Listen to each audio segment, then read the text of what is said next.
জিন্দাবাদ, দেশনেত্রী খালেদা জিয়া জিন্দাবাদ, জিয়াউর রহমান অমর হোক, জিন্দাবাদ জিন্দাবাদ। ধন্যবাদ রুমেল আহমেদ ভাইকে। মোগলাবাজার ছাত্রদল আমরা সবসময় ঐক্যবদ্ধ ছিলাম, ঐক্যবদ্ধ থাকবো। তাই আসুন আমরা সবাই রাজপথে একসাথে আন্দোলন সংগ্রামে ঐক্যবদ্ধ হয়ে হিংসা বিভেদ দিলে একসাথে কাজ করি। এ পর্যায়ে বক্তব্য নিয়ে আসবেন মোগলাবাজার ইউনিয়ন ছাত্রদলের ভারপ্রাপ্ত সভাপতি রাজন আহমদ ভাই। রাজন আহমদ ভাইয়ের বক্তব্যের মধ্য দিয়ে আজকের এই মিছিল পরবর্তী পথসভা সমাপ্তি ঘোষণা করা হবে।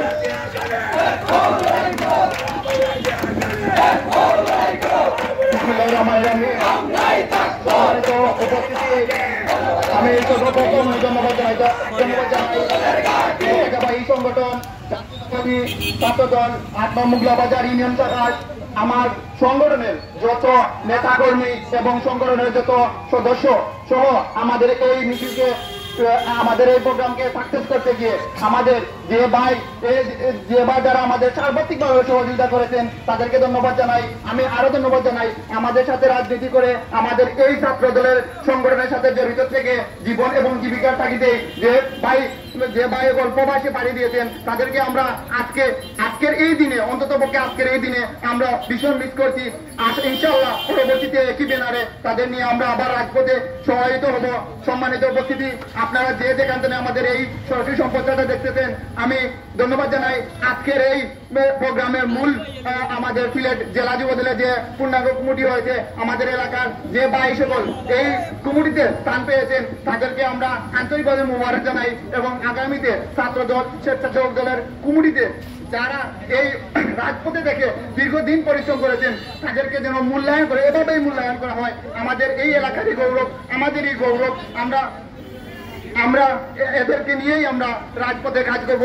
আমি কৃতজ্ঞতার সাথে স্মরণ করতে চাই এই বৈষম্য বিরোধী ছাত্র আন্দোলনের মধ্য দিয়েই আমাদের দেশ দ্বিতীয়বারের মতো স্বাধীন হয়েছে। আপনারা জানেন দীর্ঘ 15 বছর আমরা এই ফ্যাসিস্ট সরকারের মধ্য দিয়েই কিন্তু আমরা এইভাবেই আমরা প্রোগ্রাম করতে চেষ্টা করেছি। যতটুকু সম্ভব আমরা এই ফ্যাসিস্ট সরকারের এই পতনের লক্ষ্যে আমরা দীর্ঘদিন পরিশ্রম করে আমরা এই দেশ স্বাধীন করেছি। কিন্তু এই দেশ 5ই জুলাই স্বাধীন হওয়ার পরেও কিছু রাজাকাররা এই দেশে রয়েছে। আপনারা জানেন স্বাধীনতার আগেও আমাদের এই দেশে রাজাকার ছিল, কিন্তু স্বাধীনতার পরেও আমাদের দেশে রাজাকার ছিল।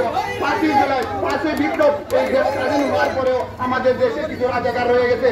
আমি পরিষ্কার ভাষায় ব্যক্তহীন ভাষায় বলতে চাই এই রাজাকার যুগে যুগেই পতন হয়েছে, কিন্তু এখনকার রাজাকার যারা রয়েছে যে বা যারা এই দেশটাকে অশৃঙ্খলার মধ্যে ফেলতে চায় আমি তাদের পরিষ্কার ভাষায় বলতে চাই এমন ভাবে পরবর্তী প্রজন্ম তাদেরকে ধ্বংস করবে যাতে তাদের 3 পুরী পর্যন্ত তারা আক্ষেপ করবে। কারণ এই রাজাকারি করার কুপদ কি ছিল এবং রাজাকারি করার কারণে তাদের এটাই তাদের পাওয়া, যেটা তারা করবে সেটাই আল্লাহ তাআলা তাদেরকে উত্তমটাই দিবেন।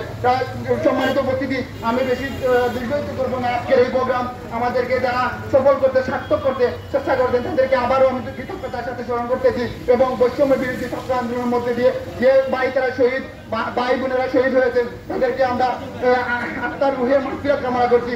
এবং আমি আবারও ধন্যবাদ জানিয়ে জেলা যুবদলের পূর্ণাঙ্গ কমিটি আমাদের মকসুদ ভাই এবং মুমিন সহ আমাদের এই পূর্ণাঙ্গ কমিটিতে যারা স্থান দিয়েছেন তাদেরকে আমরা আবারও ধন্যবাদ জানিয়ে আমার সংক্ষিপ্ত বক্তব্য এখানে শেষ করলাম। জাতীয়তাবাদী দল ছাত্র দল জিন্দাবাদ, শহীদ জিয়া অমর হোক, দেশনেত্রী বেগম খালেদা জিয়া জিন্দাবাদ, তারুণ্যের অহংকার তারেক রহমান জিন্দাবাদ জিন্দাবাদ। আসসালামু আলাইকুম ওয়া